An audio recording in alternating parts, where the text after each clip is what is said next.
Queremos conduzir nossa reflexão nessa manhã, também à luz do Salmo 23.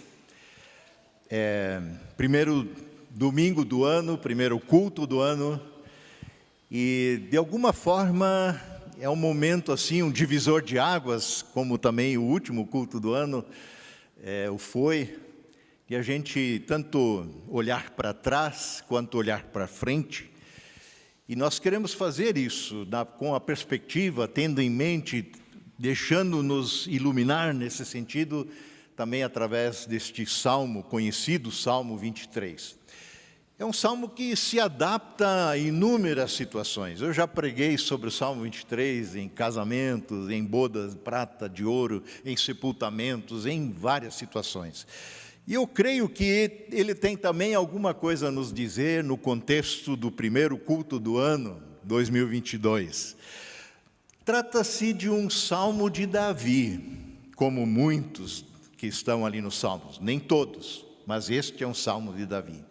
E Davi utiliza aqui duas figuras, dois momentos distintos na vida dele, ou situações na vida dele, que servem de ilustração. O primeiro é tirado do campo, a lida diária com os animais. Davi era pastor de ovelhas, né? O mais jovem ali dos irmãos pastoreava as ovelhas, o rebanho de ovelhas do pai. E ele conhecia, manjava dessa história de cultivar ovelhas. E o segundo momento do salmo vem da casa, do lar, lugar de amizade, de comunhão, de família, de convivência, de festa, de dor, de alegria. Dois cenários compõem o Salmo 23. E Davi fala aqui de coisas que ele conhecia muito bem, coisas que ele convivia, fazia parte da sua vida. Então vejamos, Salmo 23, verso 1, ele começa dizendo, como já lido, o Senhor é o meu pastor. Só queria chamar a atenção aqui que quando ele usa a palavra, como a gente tem traduzido o Senhor, normalmente na Bíblia, no seu original está Yahvé, aqui é Yahvé que está, ou seja, Javé, é o nome de Deus, é o nome soberano de Deus, do Deus soberano. Eu sou o que sou, este é o nome de Deus. Nome que o judeu não pronunciava, mas falava no lugar Adonai, o Senhor. Por isso aparece o Senhor. O Senhor, Javé, o Deus único, soberano, vivo, é o meu pastor. Trata-se de uma afirmação, de uma confissão, ou melhor até, uma profissão de fé que Davi faz. Trata-se de uma verdade, na verdade, de uma declaração de dependência, é uma declaração de confiança neste Deus que pastoreia a vida de Davi, nossa vida. Porque Davi sabe das implicações que é pastorear um rebanho de ovelhas, elas dependem do pastor. O cuidado, a segurança, a nutrição, tudo depende do cuidado do pastor. E é isso que Davi declara, o Senhor é o meu pastor. E ele é uma declaração também nesse sentido, ao mesmo tempo relacional. Uma relação das ovelhas com o pastor. Um relacionamento que se aprofunda ao longo dos anos. A tal ponto, como Jesus vai dizer, as minhas ovelhas conhecem a minha voz. Elas seguem o que eu digo. Elas se identificam comigo. Elas não seguem o impostor, cuja voz não conhecem. Mas essa é uma relação de confiança. Uma relação de intimidade diária. Essa figura do pastoreio, pastor-ovelha, para descrever a relação de Deus com o seu povo, conosco, está muito presente na Bíblia de modo geral. Só para citar, por exemplo, Isaías 40, o verso 11 e 12, fala do Senhor que vem, ou que virá, mas que virá na condição de pastor. É interessante. Diz assim, verso 11 de Isaías 40 e 12, vim Sim, o Senhor soberano vem com poder. Ele vem com braço forte governará. Vejam, ele traz consigo a sua recompensa. Verso 12: como pastor, ele alimentará o seu rebanho. Como pastor, levará os cordeiros nos braços, os filhotinhos. Como pastor, carregará estes cordeirinhos junto ao seu coração. Como pastor, conduzirá ternamente as ovelhas com as suas crias. Que figura maravilhosa para descrever a relação de Deus com o seu povo. De um Deus que cuida, um Deus que ampara, um Deus que é próximo, um Deus que acolhe, que recebe junto ao seu coração, os seus. E é interessante, esse bom pastor que Isaías descreve, ele vem na pessoa de Jesus. Jesus mesmo assume essa figura para si e se declara ser o bom pastor que dá a sua vida pelas ovelhas. Assim, no Evangelho de João, capítulo 10, verso 11 e 12, eu tiro um pedacinho desse maravilhoso capítulo 10 de João, onde Jesus diz, o ladrão, falando do inimigo, do mercenário, ele vem para roubar, matar e destruir. Eu vim para lhes dar vida, uma vida plena, uma vida abundante, uma vida que satisfaz. Eu sou o bom pastor de Jesus. O bom pastor sacrifica a sua vida pelas ovelhas. Ele não sacrifica as ovelhas em seu favor. Ele não se apropria das ovelhas para oprimi-las, para extorquí-las, para se aproveitar delas, como faziam, por exemplo, Eclesiastes e outros lugares, né? Os líderes do povo de Deus são criticados como aqueles pastores que se aproveitam das suas ovelhas, que usufruem delas em seu benefício pessoal. Jesus não, o bom pastor dá a sua vida pelas ovelhas. Quem de nós pode entrar neste novo ano 2022 com esta certeza implantada, fixada, alicerçada em seu coração? O Senhor é o meu pastor. O Senhor é o meu pastor. Você pode dizer isso, você pode declarar isso. Você tem convicção a esse respeito? E que consequências práticas esta certeza terá em minha vida neste novo ano? Terá em sua vida neste novo ano? O Senhor é o meu pastor. Voltando ao Salmo, o Senhor é o meu pastor, nada me faltará. Na versão do Almeida. De nada terei falta, na nova versão internacional que acabamos de ler. Nada me falta, na versão mais textual.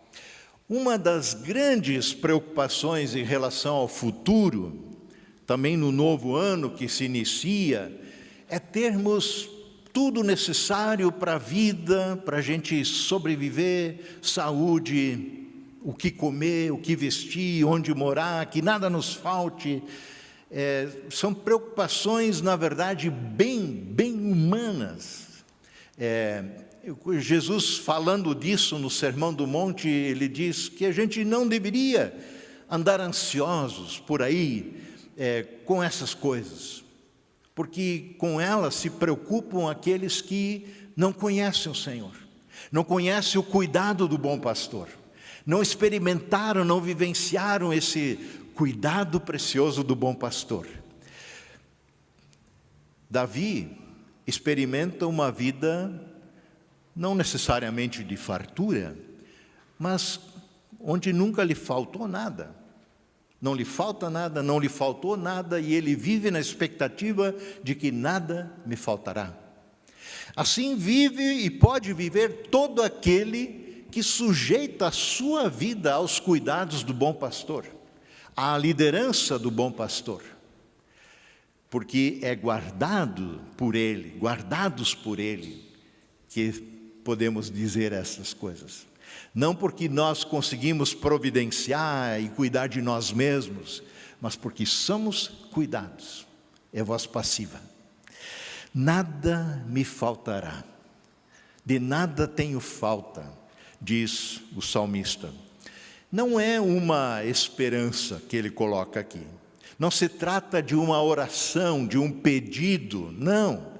É de novo uma convicção, é uma certeza que ele expressa, é a confiança alicerçada numa experiência passada, onde dia a dia ele vem vivenciando o pastoreio do seu bom pastor, que é o Senhor.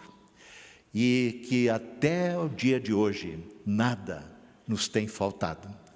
A confiança é irrestrita na bondade do Senhor, a confiança irrestrita na fidelidade do Senhor, que cresce pelo convívio, pelo relacionamento, pela intimidade, que cresce pelo caminhar diário com Ele, pelo caminhar nas pegadas do bom pastor, porque Ele nos guia não com um chicote, Ele nos guia não nos empurrando pelo caminho que Ele quer, mas Ele segue à nossa frente e Ele nos conduz, e nós podemos livremente, espontaneamente, de forma confiante, naquele que cuida de nós, seguir os seus passos. Assim nós caminhamos. E Davi expressa algo semelhante a isso no Salmo 34 também, versos 8 e 9, quando ele diz: provem, ou seja, experimentem, façam essa experiência e vejam como o Senhor é bom, como é feliz aquele homem e mulher que nele se refugia. Temam o Senhor, segue ele no verso 9, vocês que são os seus santos, vocês que pertencem ao seu povo, pois nada falta àqueles que o temem. Nada falta àqueles que o temem. De novo, isso não é uma poesia de escrivaninha. Davi não sentou no seu escritório um dia e disse: eu vou escrever um salmo hoje. O que eu posso falar, o que eu posso compor para ficar bonito e as pessoas, séculos e séculos, milênios afora, leiam esse salmo? Não. O que ele faz, o que ele traz, na verdade é gestado nesta vida que anda com o Senhor. O que ele faz é retratar uma experiência de vida, uma vida que confia e depende do bom pastor. É isso que o Salmo retrata. E é exatamente isso que o nosso bom pastor assegura: Jesus. Lembram? Eu volto a João 10. O ladrão vem apenas para roubar, matar e destruir. Eu vim, diz Jesus, para que vocês tenham vida, com letra maiúscula. Vida plena, vida abundante, vida eterna. São conceitos na Bíblia que falam de uma qualidade única de vida que só encontramos no Senhor, que só encontramos no pastoreio do bom pastor. Para isso Jesus veio, para nos dar vida plena, abundante. Adiante do nosso salmo, Davi descreve melhor essa abundância também no verso 2. E ele diz: Ele, o bom pastor, me faz repousar em pastos verdejantes. Ele, o bom pastor, leva-me para junto de águas tranquilas, águas de descanso. O bom pastor, que ama de fato as suas ovelhas, ao ponto de se dar a vida dele por elas, proporciona as condições fundamentais para a vida: alimento, descanso. Mas ele vai muito além do que isso. E ele o faz de forma abundante, de forma plena.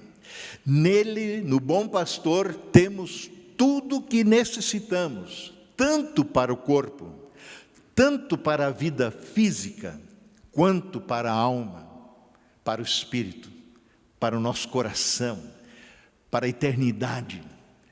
É o que o Senhor providencia. Eu sou a porta de Jesus, em João 10, verso 9. Eu sou a porta. Quem entra por mim será salvo. E a gente entra por essa porta crendo nele. Entrará e sairá e encontrará pastagem.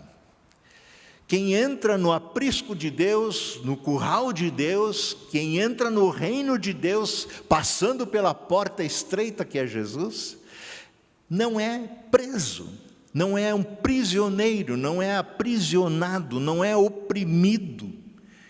Muito pelo contrário, nós somos libertos, temos liberdade de ir e vir, de entrar e sair, e encontraremos pastagem.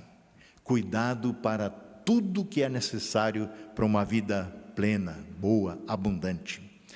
Cristo é Ele mesmo, a única porta de acesso ao aprisco de Deus, ao cuidado eterno de Deus, ao reino de Deus, acesso à vida eterna, com tudo que isto implica. Relembro, vida eterna não começa o dia que você morre, e você vai para o céu. A vida eterna inicia nesse sentido, porque esta é a qualidade de vida que Deus tem para nos dar, no momento que adentramos pela porta estreita chamada Jesus, crendo nele. Nisto o bom pastor se distingue muito do mercenário, do inimigo. Ele dá descanso e tranquilidade para a vida, dá paz à vida. E ovelha deitada, por assim dizer, descansada, não meramente acomodada, não é isso que estou querendo dizer, à luz de João 10, verso 9 e seguintes, é sinal de que ela está bem cuidada, que ela não está passando fome, que ela não precisa se arriscar por conta própria em busca de água, de alimento, porque o bom pastor a conduz pela vida de forma que tenha vida plena.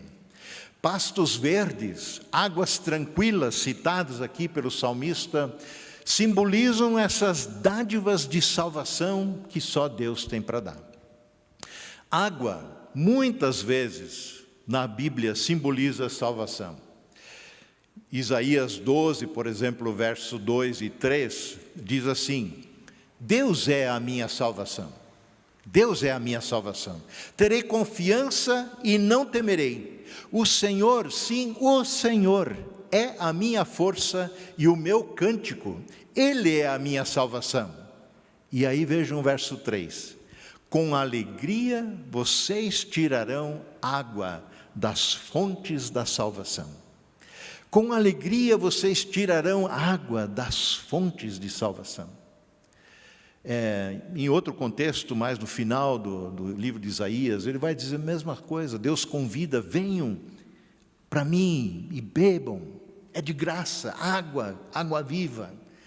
Em Jeremias 2, ele critica o povo que abandonou essa água viva e tenta sobreviver cavando cisternas, cavando buracos que não podem reter a água, nem a mera água da chuva.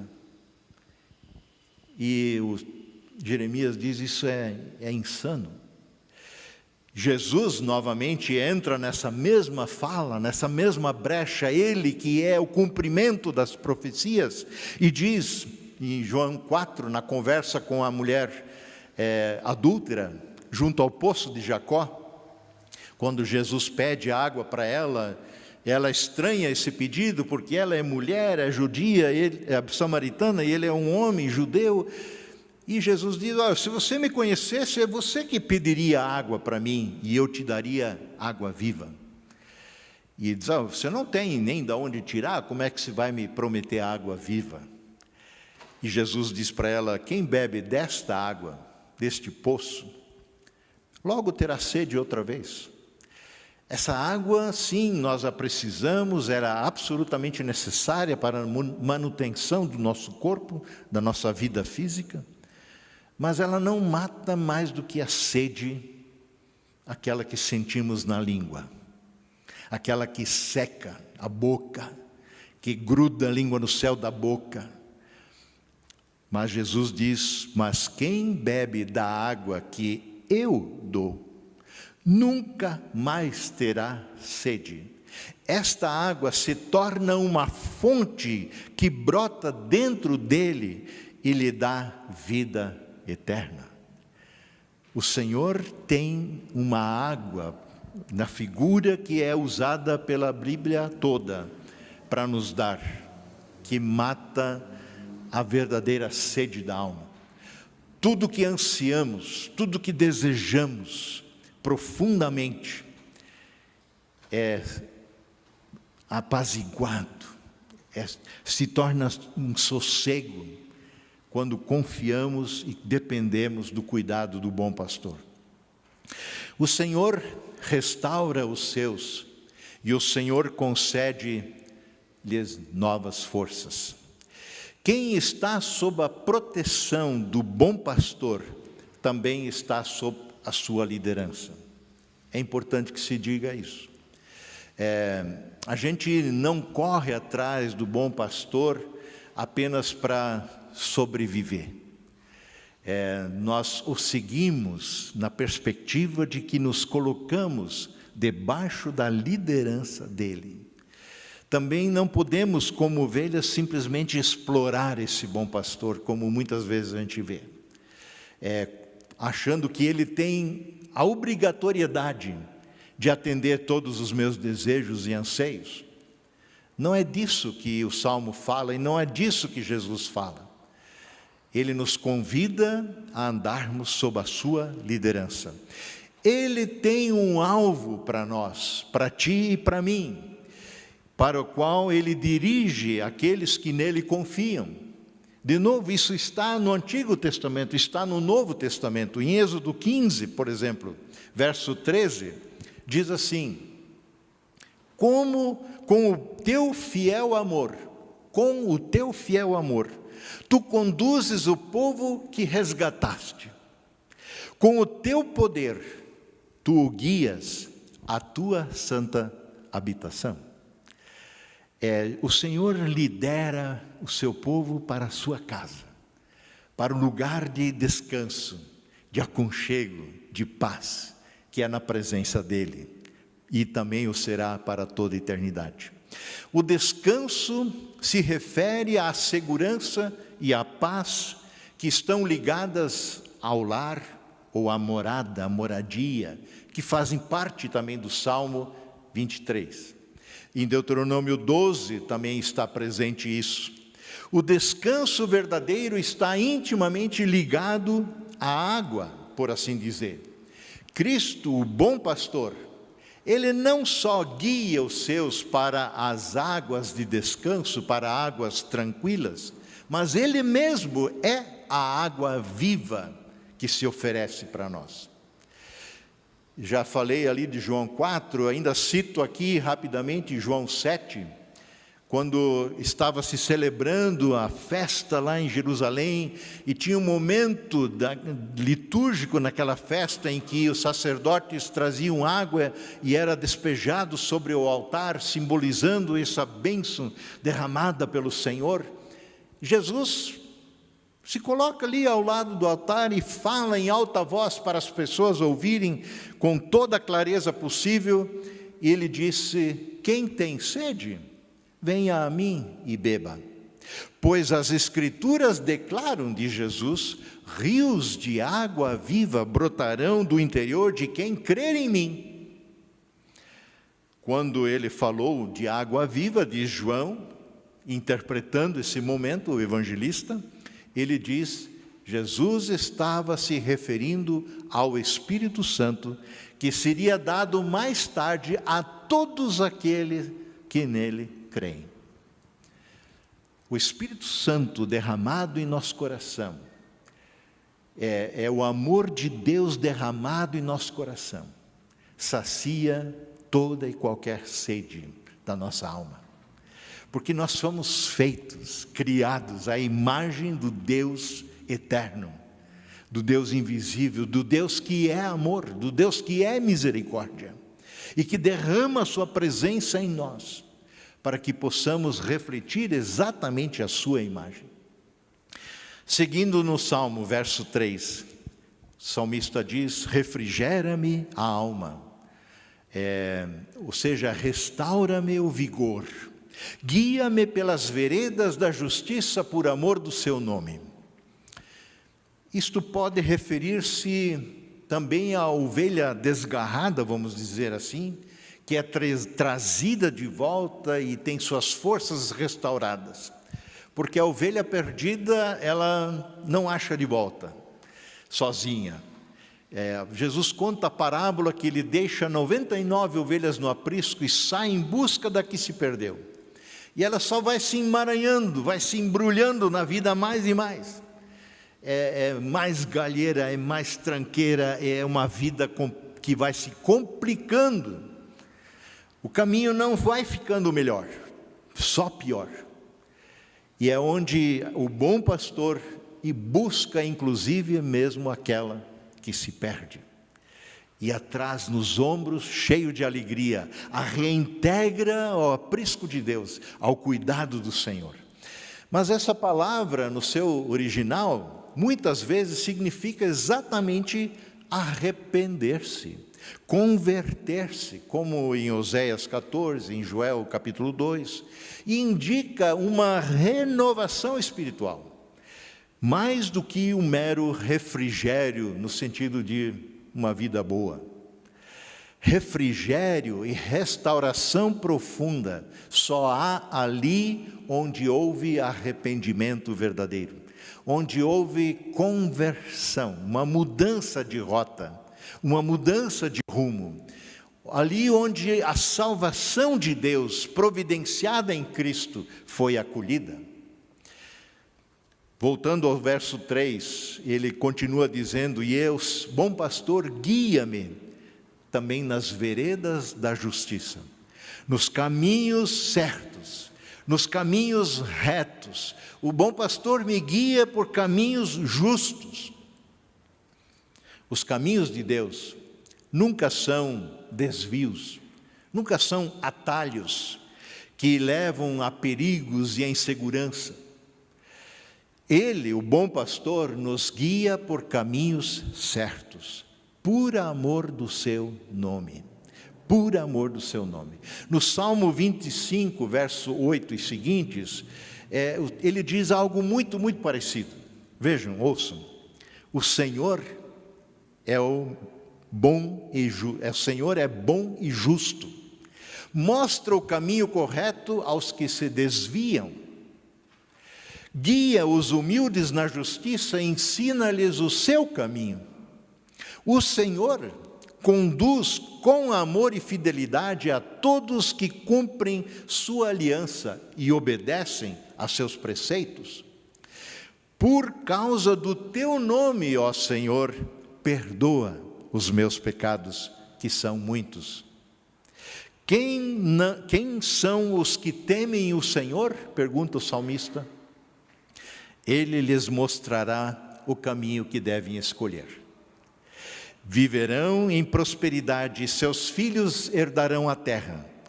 O Senhor é amigo daqueles que o temem. Ele, o Senhor, lhes ensina a sua aliança, lhes ensina a sua vontade. Por sua própria natureza, o bom pastor não pode fazer outra coisa, porque ele mesmo é o caminho, como diz Jesus a seu respeito. Eu sou o caminho, a verdade, a vida. Ele não pode nos conduzir por um caminho tortuoso, um caminho nada nobre. Verso 4 do nosso Salmo 23. Mesmo quando eu andar por um vale de trevas e de morte, não temerei perigo algum, pois tu estás comigo. a tua vara e o teu cajado me protegem. Ou seja, me infundem alento, numa tradução mais textual. Quem de nós nunca trilhou por caminhos de vale de sombra e morte? Caminhos difíceis. Alguns a gente se enfia nessas enrascadas, outros sobrevêm sem a gente ter muito discernimento de onde e como. Mas andar por caminhos difíceis, pelo vale da sombra de morte, faz parte da nossa jornada como rebanho do Senhor. Não é Deus que produz meramente esses caminhos, por assim dizer. Nós vivemos num mundo, sim, caído, num mundo de trevas. E nele somos guiados pelo Senhor pelo bom caminho. Ele não tem prazer em nos meter em enrascadas para ver a gente se lascar. Mas muitas vezes mesmo, Ele permite sim que a gente trilhe caminhos difíceis, caminhos que se mostram úteis, como provação, como fortalecimento. Ele nos conduz desviando, não nos conduz, aliás, desviando das dificuldades, mas a promessa é que Ele vai conosco através das dificuldades. Ele vai conosco através do vale da sombra e da morte, onde o seu cajado nos consola e nos dirige. Certamente o vale escuro também é um dos caminhos do Senhor, tanto quanto os pastos verdejantes e os caminhos retos e certos. E esse fato tira de nós um ferrão, uma opressão de qualquer tipo de provação, que a gente acha que não merece passar por isso. Só lembrando que a vara e o cajado são utilizados para a condução e para a defesa do rebanho. Esses dois instrumentos do pastor se utiliza para isso. E quando o Senhor usa esses dois instrumentos, o resultado é tanto segurança quanto consolo, que provém dele. Capítulo 10, verso 28, Jesus falando de novo de si, da sua relação conosco, ele diz: eu, o bom pastor, naquele contexto, lhes dou a vida eterna, e elas jamais perecerão, as minhas ovelhas. Ninguém as pode arrancar da minha mão. Ninguém as pode arrancar da minha mão. Verso 5, a partir de agora, neste verso, o cenário muda. Sai do ambiente das ovelhas e vai para o ambiente da casa. O Senhor já não é mais representado como o bom pastor, mas sim como um bom hospedeiro. E ele diz, verso 5, preparas-me uma mesa, um banquete, na presença dos meus adversários, dos meus inimigos, conforme a NVI, ou daqueles meus angustiadores, numa tradução mais textual. Unges-me a cabeça com óleo, com azeite. Tu me honras, como diz também a NVI, ungindo minha cabeça com óleo. O meu cálice transborda, meu cálice está transbordando, numa versão mais textual. Quem recebe um visitante sempre quer lhe oferecer o melhor possível, ou não é assim? Eu acho que é.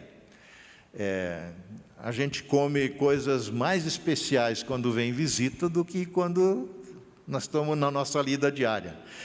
Hoje vem fulano, vamos comprar um queijinho mais especial, que aquela sola que a gente come normalmente não é legal, né, oferecer, então a gente capricha.